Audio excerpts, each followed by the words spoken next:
Hey everyone, it's Razor, and today in my world, I'm working on some shelving for our newly remodeled guest bathroom.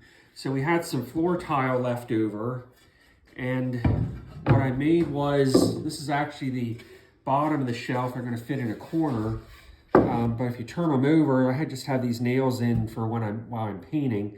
But I notched this down here, so when I'm done painting, I'm going to cut this tile down, and then it'll be recessed into the top of the shelving. And this way I can actually screw through the sides here into the wall to attach it. Then I'll drop the tile in and they'll be done. I'm finishing up the shelves that I built for our bathroom. We remodeled this bathroom over the last couple months, and we have some floor tile left over, if you remember. So I made these shelves. They have a bottom in them, which is painted to match our cabinet over here. I recessed his lip down, and then I cut the ceramic floor tile, and that's just going to lay